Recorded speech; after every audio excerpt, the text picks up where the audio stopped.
We first choose the demo vote dataset that shows the results from the 2012 US election.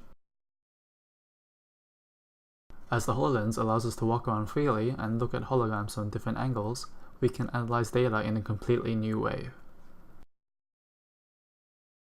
We can use the voice command, move visualization, to move the visualization. Then we use place visualization to leave it where we're looking at.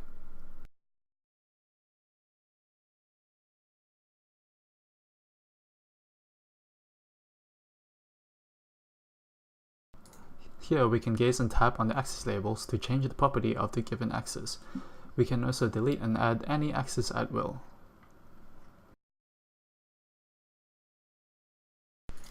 The visualization updates automatically, reflecting what choices we make.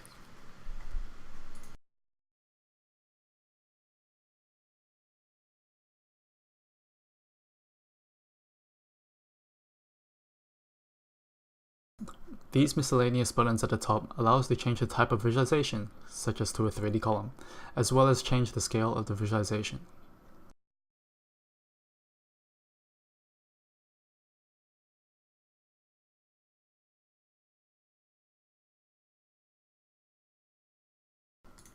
We can go back to the main menu by tapping the main menu button. Our data is saved between datasets, as well as between sessions. We can also use main menu to return to the menu. Here we go back to our original dataset. We can add another visualization by the voice command, new visualization.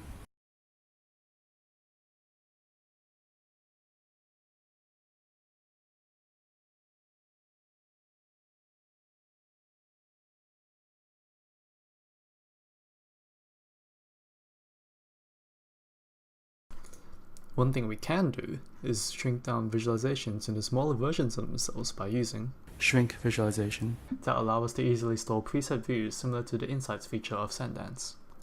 At the time of recording, the feature to gaze and hold to load the view wasn't working, but I assure you it worked beforehand. It basically enlarges it to full size.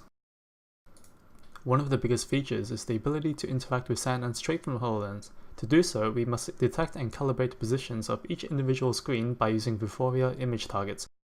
For now, there are simply 18 different QR codes in a preset position.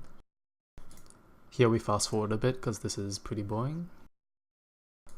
Once all 18 screens are tracked, we are good to go. As we can see, the calibration allows us to move the mouse one-to-one with where we are simply looking at. We can also tap to left click similar to a mouse. We can send our visualization's view state to any of the 3 SandDance instances at the tap of a hologram. We can do the reverse as well in order to load the view state of any SandDance instance. The x-axis, y-axis, color, and color by settings are shared at the moment.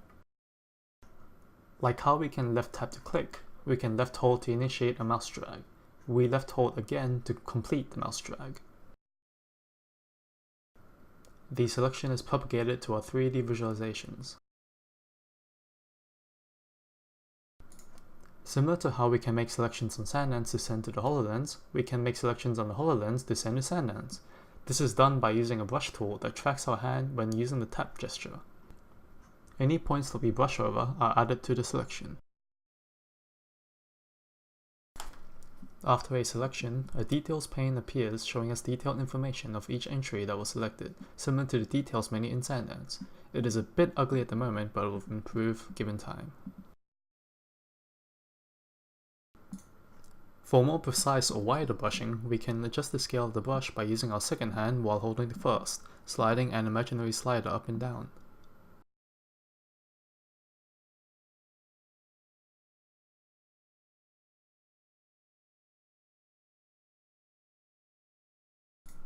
Here I was moving my hand too far to the left for the sensor to detect it.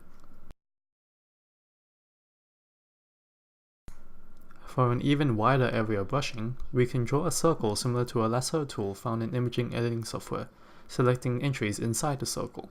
The other floating circle indicates where we should drag the brush back to in order to make a lasso selection. And as we can once again see, our selection is propagated back to SandDance.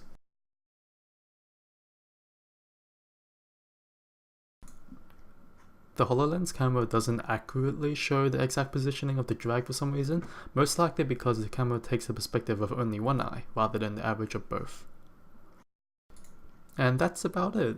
There is a cool feature where you can drag a shrunk visualization onto a SandDance browser to load it, but as mentioned before, it wasn't working for some reason. This video went for much longer than anticipated, but I wanted it to cover more or less everything. Thanks for watching.